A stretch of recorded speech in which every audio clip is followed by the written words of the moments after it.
Hey, how you doing? This is Antny Kruschefsky coming to you from the Ant Cave in beautiful downtown Bensonhurst.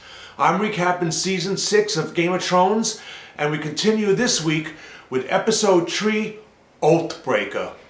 And spoiler alert, if you ain't seen it yet. We start at Castle Black, as Jon Snow is still gasping in his first breaths. He's naked, but his leg is strategically covering his Jon Snowballs. Sorry again, ladies, and certain gentlemen. Not that there's anything wrong with that. Melisandre is looking all like, holy crap, it worked. And she asked Jon, what did he see on the other side? But when it comes to the afterlife, you know nothing, Jon Snow. Jon comes out and greets everybody. Tormund Giantsbane cracks a joke about John's Johnson. For a show that won't show any peen, they really are obsessed with it. On the high seas, Gilly's all like, I'm on a boat. But Sam, aka Sir Barfs-a-Lot, ain't so happy. Sam decides to bring Gilly to live with his mother and his sister and his awful father. What could possibly go wrong?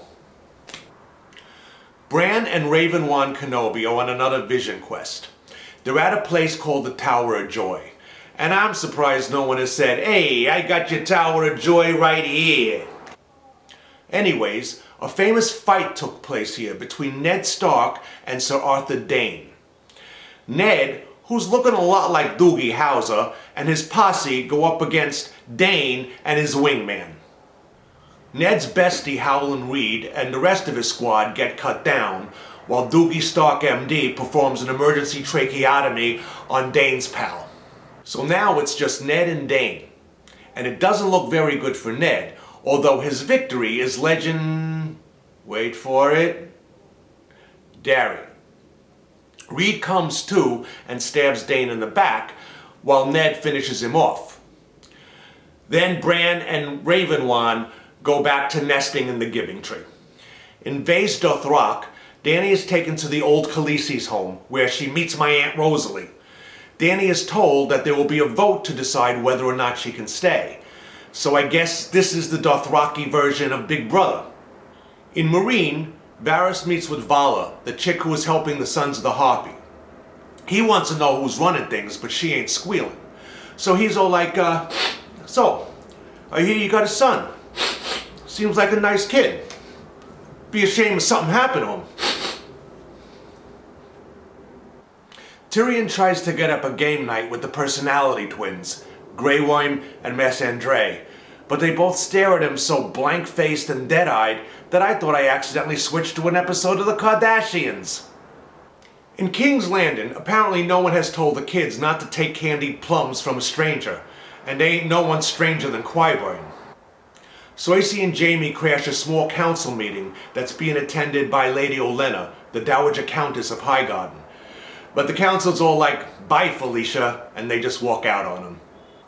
Tommen tries to play tough guy with the High Sparrow, but gets buried under enough bullshit that he can feudalize Tree of the Seven Kingdoms. In Braavos, a Goyle with no name continues to battle a Goyle with a bad attitude, and then the girl with no name gets her eyesight back. At Winterfell, Small John Umber is dissing Ramsay, but he gives him a present anyway. Osha the Wilding and Rickon Stark. In honor of the Godfather, he throws in the head of Rickon's direwolf. Back at Castle Black, it's execution time, and Jon's gonna kill the killers who killed him. Among them is Ollie, that snot-nosed intern, and Alliser Thorne. Who's the bastard now, Al? When the deed is done, Jon hands Dolorous Ed his fancy cloak, and is all like, yeah, I hate to resurrect and run, but my watch is ended, bitch. Jon Snow, out. So's that's Season 6, Episode 3. I'll be back next week with a recap of Episode 4, Book of the Stranger. As always, if you feel like liking or sharing this video, do what you gotta do. I ain't gonna stop you. Until next week, Vala Margulis.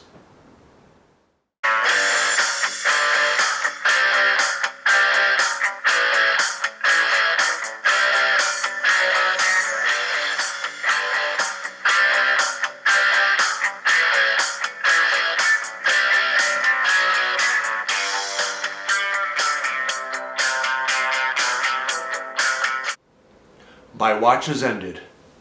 Go now in peace.